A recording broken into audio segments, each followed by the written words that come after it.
Hey guys, Adbar here, and today we'll be going over the different sources of energy in your cardiac muscles. अच्छा, सबसे पहले आपको ये पता होना चाहिए कि because we're talking about cardiac muscles, तो obviously we're talking about the heart. और आपका हार्ट का मेन फंक्शन क्या होता है? It is to constantly and uninterruptedly pump blood all over the body. अब इसके लिए because of these constant contractions, इसको ज़्यादा से ज़्यादा ATP चाहिए, इसको ज़्यादा एनर्जी भी चाहिए. तो इसीलिए it has different sources of energy. अब आपके जो मेन सोर्स ऑफ एनर्जी है वो फैटी एसिड्स है, देन फिर ग्लूकोज, और सबसे जो माइनर सोर्स है वो है अमीनो एसिड्स. तो one question you might think of is that ज़्यादातर बॉडी में डिफरेंट टिश्यूज हैं, even skeletal muscles, glucose is the primary source and also the main source. अब इन कार्डियक मसल्स ग्लूकोज सबसे शुरू में यूज़ किया जाता है, दैट्स ट्रू, बट क्योंकि एक कांस्टेंट स्टेट ऑफ कंट्रैक्शन रखना होता है, हार्ट को मुस्तकिल कॉन्ट्रैक्ट किया जा रहा है, तो body can not like supplement that much glucose to the heart.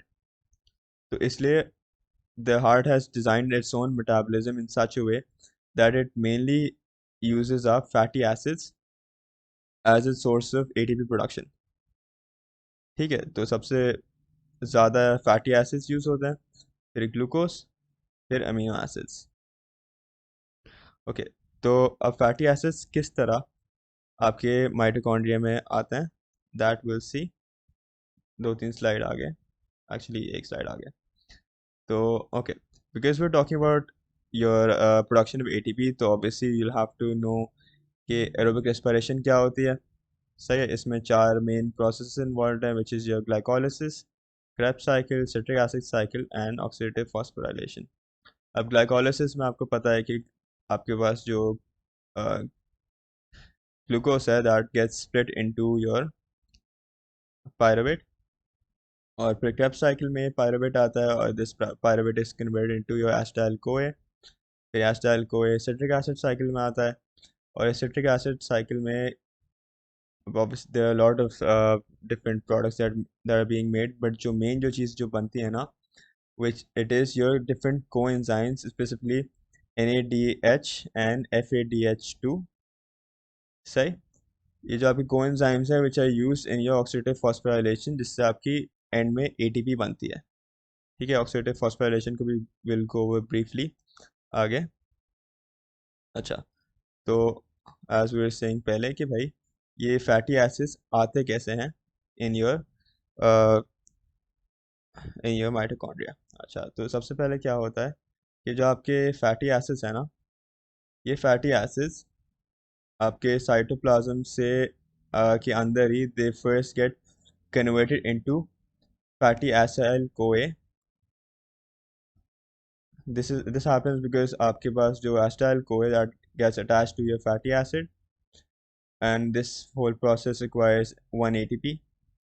ठीक, अब ये जो फैटी एसिड कोए ये आता है एक ट्रांसपोर्टर में, which is called your carnitine shuttle. ठीक है, this is very important and you have to remember this name, carnitine shuttle. अभी carnitine shuttle क्या करता है कि it converts this fatty acyl CoA into fatty acyl carnitine, ताकि इसको इस shuttle के थ्रू ट्रांसपोर्ट कर पाए, and it transports this whole thing into your inside of your mitochondria. सही है, अभी जब अंदर आ जाता है तो ये जो फैटी एसाइल कार्निटीन है that gets converted into your fatty acyl CoA, और फिर इसके अंदर जो फैटी एसिड वाला कंपोनेंट है that gets oxidised and converted into ATP, जो हमें चाहिए था. और फिर जो बचा कुचा acetyl CoA that goes back into your tricarboxylic acid cycle. This is basically your Krebs cycle and your क्या नाम है, सिट्रिक एसिड साइकिल. ठीक, तो then again it gets used up, ताकि दोबारा ये साइकिल में रिप्लेनिश करते रहे सबस्ट्रेट्स वगैरह. सही. अब आगे we'll have to discuss your oxidative phosphorylation, बस very briefly. ठीक है, तो इसमें क्या होता है, this is your whole the inside of your mitochondria. ये आपका आउटर माइटोकॉन्ड्रिया का लेयर है, membrane, and this is your inner mitochondria membrane, and this is your inter membranous space in between them, और ये आपका अंदर मैट्रिक्स है. ठीक, अभी जो इनर मेम्ब्रेन पे आपका इलेक्ट्रॉन ट्रांसपोर्ट चेन आता है। अब इलेक्ट्रॉन ट्रांसपोर्ट चेन शुरू कैसे होता है? आपका जो NADH था, which was a coenzyme which we kind of produced in your citric acid cycle, ये अपना एक इलेक्ट्रॉन डोनेट करता है। ठीक, this electron is a high energy electron, और फिर ये electron gets transferred along the different enzymes of this electron transport chain, hence इसका नाम इलेक्ट्रॉन ट्रांसपोर्ट चेन होता है। अब जो because your electrons are flowing ना, जब इलेक्ट्रॉन फ्लो करता है तो देयर इज इलेक्ट्रिसिटी।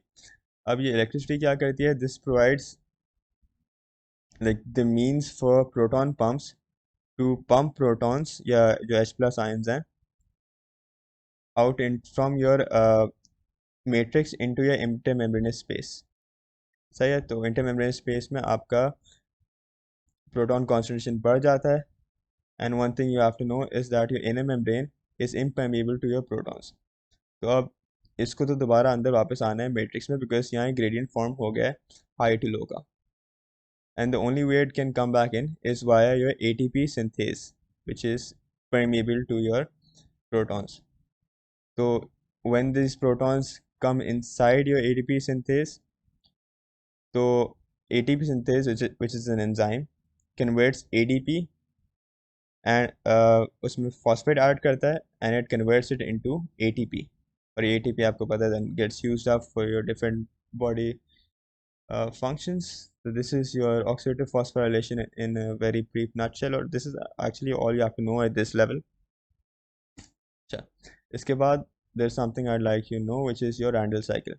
अब Randall cycle is actually very easy. It just इसमें ये सीन क्या होता है कि it kind of is a way of your body to balance out कि भाई कब आपने फैटी एसिड्स यूज़ करने हैं एंड कब आपने ग्लूकोज यूज़ करना है। ठीक है, तो ग्लूकोज आप कब यूज़ करेंगे? चलो for example you have had meal, ठीक है, उसमें आपका सीरम ग्लूकोज बढ़ गया है। और जब सीरम ग्लूकोज बढ़ जाता है तो ऑब्वियसली साथ साथ इंसुलिन भी बढ़ता है। अब व्हाट हैपेंस इज जो आपकी इंसुलिन है, अब हाँ one thing I forgot to mention, क्योंकि जब आपके पास बॉडी में ग्लूकोज ज़्यादा है तो ऑब्वियसली जब ग्लूकोज ज़्यादा है तो your heart will prefer to use glucose as its primary source of energy for that time being, क्योंकि जब ग्लूकोज आ जाए तो भैया आप क्यों नहीं यूज़ करोगे उसे। ठीक, तो ग्लूकोज बढ़ गया है इन योर ब्लड तो ऑब्वियसली इंसुलिन भी बढ़ जाता है। अब what insulin does, it activates an enzyme known as acetyl CoA carboxylase, और ये एंजाइम एसिटाइल कोए को मैलानाइल कोए में कन्वर्ट करता है। एंड व्हाट मैलानाइल कोए does is it inhibits the carnitine shuttle. ठीक, अब जब कार्निटीन शटल इनहिबिट हो जाती है तो दैट मीन्स कि आपका जो फैटी एसिड्स अंदर जा रहे थे माइटोकॉन्ड्रिया के अंदर to be use to convert into ATP, वो अब नहीं होगा। सही, तो मतलब अब सिर्फ ग्लूकोज यूज हो सकता है टू प्रोड्यूस एनर्जी। अब now what happens is that glucose तो अब हम लाइक वी डिस्कस पहले कि it can only be use for specifically short period of time, समझे चले आधा घंटा 1 घंटा 2 घंटे maximum, if you have had a heavy meal. सही, उसके बाद मेजरली तो फैटी एसिड्स में you have to come back, because ये आपका 60 to 70% ATP बनाता है फॉर योर हार्ट। ठीक, तो अब क्या होगा कि when your ATP from this glucose metabolism gets used up, तो ATP का एंड प्रोडक्ट क्या होता है? AMP। अब कार्डियक सेल में AMP का कॉन्सेंट्रेशन बढ़ते जाएगा बढ़ते जाएगा बढ़ते जाएगा। अब एक पॉइंट आएगा कि a very high level of AMP will cause this enzyme to be inhibited, which is your ACC.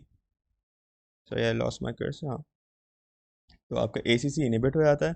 ACC inhibit हो गया तो मैलानाइल कोई भी इनहिबिट हो जाएगा, एंड इसकी वजह से फिर कार्निटीन शटल दोबारा रीएस्टैब्लिश हो जाएगा। तो दैट मीन्स के your fatty acids can gain entry into your mitochondria, और माइटोकॉन्ड्रिया के अंदर आ गया तो it can now be utilise to produce ATP, and that's pretty much it.